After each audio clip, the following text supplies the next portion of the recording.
네, 안녕하세요, 여러분. 황과장입니다.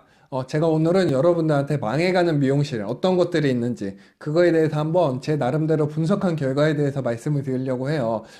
이제 그런 자신이 제가 말씀드리는 것들 중에서 해당하는 부분이 있으면 고치려고 노력을 하고, 해당하지 않는 부분이 있고, 그러면은 그걸 유지하려고 노력을 하시는 게 좋을 거라고 생각해요. 제가 그러면 지금부터 하나하나 말씀을 드려볼게요. 첫 번째 요소로는 첫인상이 좋지 않다예요. 첫인상이랑 어떤 것들이 있을까? 일단 첫 번째로 간판.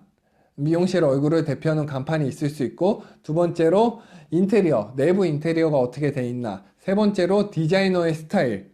요 세 가지를 굉장히 중요하다고 생각을 하는데, 간판 같은 경우 앞에서도 말씀드렸다시피 디자이너의 그 살롱의 얼굴이잖아요. 살롱의 얼굴인데 간판이 이제 안 좋거나 예를 들어 시인성이 떨어진다거나 아니면 사람들이 기억하기 안 좋다거나 그러면은 이제 신규 고객이 유입될 확률이 그만큼 떨어진다는 거죠. 그러니까 간판을 굉장히 신경 쓰시는 거 좋을 것 같고, 근데 바꾸는 비용이 쉽게 바꿀 수가 없어요. 몇백이 들잖아요. 제가 알기로도 최소 2, 300부터 시작을 하거든요. 그러니까 만약에 처음 이제 오픈 준비를 하시는 원장님들이라면은 간판에 최대한 신경을 많이 써주셨으면 좋겠고, 인테리어나 스타일 같은 경우는 어떤 식으로 해야 되나. 이미 인테리어는 해놓은 거기 때문에 쉽게 바꾸기가 쉽지가 않아요. 하지만 인테리어 소품을 활용한다거나 아니면 조명을 추가한다거나 이런 방법들로 인해서 인테리어 분위기가 확 바뀌거든요. 그런 것들을 한번 좀 생각을 해보시고, 세 번째 스타일, 동네 아저씨, 아줌마 같은 스타일로 손님을 응대하고 맞이하고 시술을 해본다고 생각을 해보세요. 예를 들어 음식점 그런 데를 예를 들어서 막 추리닝 입고 그냥 대충 머리도 안 감은 그런 느낌의 아저씨가 음식을 해서 나한테 음식을 준다고 생각을 해보세요.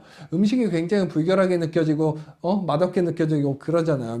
고객들한테 그렇게 첫인상이 박히면은 그 미용실은 신뢰가 안 가고 실력이 없을 거다라고 지레짐작 무의식 중에 그런 생각이 박히게 돼요. 그러니까 이제 자신을 최대한 가꾸고 이쁘게 해놓고 인테리어도 소품을 조금 활용해가지고 깔끔하고 이쁘게 하는 걸 추천을 드리고, 두 번째, 고객들은 자신이 지불한 금액에 대한 합당한 서비스를 받기를 원해요. 내가 커트를 하든 펌을 하든 염색을 하든 내가 그만큼 지불한 금액이 있을 거 아니에요. 물론 이제 보통 이제 고객들이 한 곳만 다니는 게 아니고 여러 군데를 미용실을 다녀봤잖아요. 근데 내가 전에 다니던 미용실은 이만큼 금액을 지불하고 머리를 자르고 시술을 받았지만 굉장히 친절하게 잘해줬는데 오늘 여기 가봤어. 근데 여기서는 금액이 별로 더 비싸. 금액이 더 비싼데도 거기보다 서비스 있게 친절하게, 그렇다고 머리를 잘해주는 것 같지도 않아 라고 느끼게 되면 그 미용실에 다시 안 가게 돼요. 근데 최대한 이제 성실하게 성의 있게 고객들을 응대하다 보면은 손님들은 오지 말라고 해도 그 미용사가 좋아가지고 그 디자이너 원장이 좋아가지고 방문을 하게 돼요. 예를 들어서 대형 살롱을 제가 좀 예를 들어 볼게요. 대형 살롱 같은 경우는 CS 교육, 서비스 교육이라든가 아니면은 데스크에 매니저들이 항상 상주하고 있잖아요.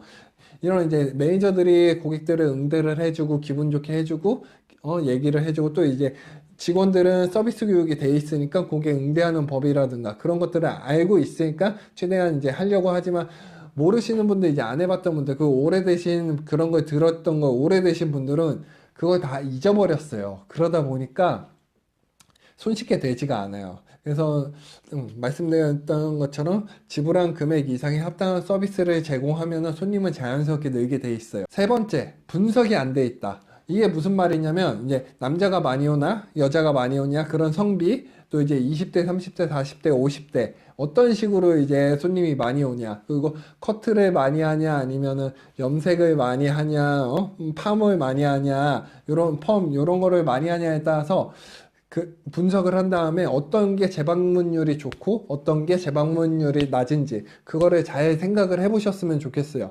그래서 재방문율이 높은 장점을 같은 경우는 좀 더 살리려고 하고, 재방문율이 낮은 그런 단점 그런 것들은 좀 분석을 잘 하셔서 최대한 이제 줄이고 없애고 하려고, 뭐가 문제인지 분석을 하시고, 이런 것들이 굉장히 중요하다고 생각하거든요.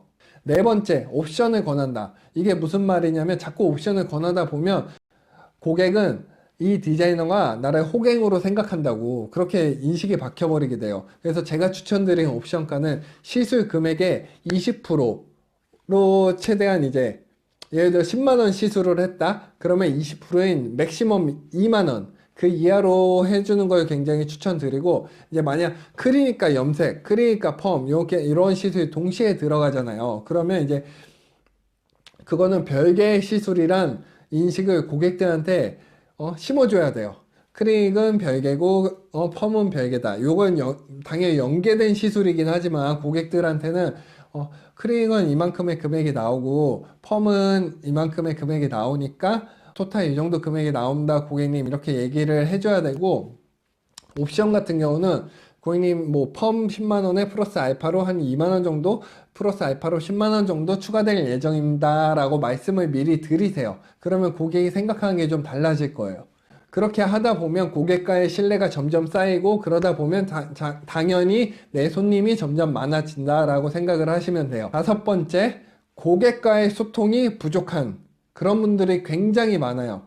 이제 머리를 자르러 간다거나 뭐 시술을 받으러 갔을 때 고객이 원하는 스타일이 뭔지, 고객이 불편한 점은 뭔지, 그런 걸 빨리 캐치하시고, 캐치를 못하겠다 하시면은 대화를 많이 하면서 그 점을 최대한 유도하셨으면 좋겠어요.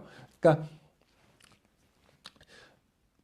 우리는 단발성 시술로 끝나지만 고객들은 그게 아니잖아요. 집에서 그 머리 홈케어를 하시고 머리 관리를 하시고 머리 스타일링을 하시고 그러는데 그런 거에 대한 정보가 부족하고, 내가 이런 시술을 했는데 고객은 집에서 이런 걸 못한다.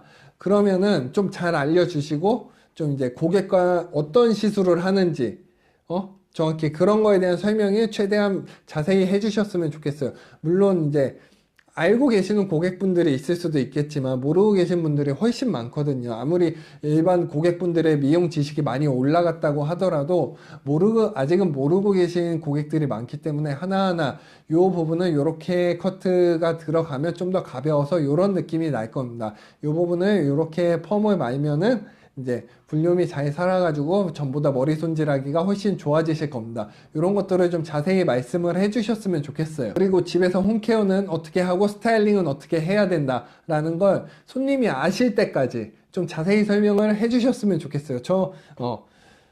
그리고 마지막으로 말하는 거, 고객과 소통, 그런 거는 연습하면 할수록 늘어요. 내가 오늘은 이런 멘트를 날려봤는데 고객한테 잘 먹혔다. 그러면 그 멘트를 꾸준히 쓰고 다듬으면 되는 거고, 요런 멘트 날려봤다. 근데 고객이 이상해. 쟤 안 와. 그러면은 요런 멘트는 두 번 다시 안 하는 게 좋은 거예요. 물론 100%가 다 이분한테 통하는 게 있고 이분한테 안 통하는 게 있겠지만, 그래도 연습을 최대한 많이 연습이라 생각을 하시고 많이 열심히 해보셨으면 좋겠어요. 여섯 번째, 마지막으로 말씀드리는 거예요. 고객에 대한 기억력이 좀 부족하신 분들. 이제 고객이 재방문을 했어요. 근데 이 디자이너, 선생님이 나를 기억해줘요. 그것만으로도 굉장히 기쁜 거거든요. 전에 어떤 시술을 하셨는데 어떤 느낌을 받으셨는가요? 뭐, 이런 거부터 시작해서 전에 일상적인 대화들, 그런 것들을 손님이 디자이너가 기억을 한다는 건 그 고객한테 굉장히 고마운 일이거든요. 그러니까 그 손님에 대해서 최대한 기억을 하시려고 노력을 하시고, 정말 어려운 게 있다면 그냥 간단하게라도 어디 메모를 해두세요. 어차피 이제 고객 카드가 있을 거 아니에요. 거기 이제 일상적인 대화를 했던 것도 이런 것들 다음에 한번 물어봐야겠다라고 메모를 해두시면 좀 좋을 것 같아요. 제가 지금까지 이제 말씀드렸던 게 망해가는 미용실들, 이제 미용실이 좀 더 성공하기 위해서 어떻게 해야 되나, 그런 것들에 대해서 좀 말씀을 드렸는데, 여러분들은 어떻게 느끼셨을지 모르겠지만 저는 굉장히 중요한 부분들이었다고 생각을 하거든요. 그 외에 어떤 것들이 있는지 여러분들도 좀 저에게 댓글 같은 걸로 좀 알려주셨으면 좋겠어요. 그럼 저도 참조를 해서 우리나라 미용 시장이 좀 더 커질 수 있게, 활성화될 수 있게 많이 노력을 할 테니까요. 시청해 주셔서 감사하고, 구독과 좋아요는 진짜 힘드니까 꼭 부탁드리겠습니다. 감사합니다. 황 과장이었습니다.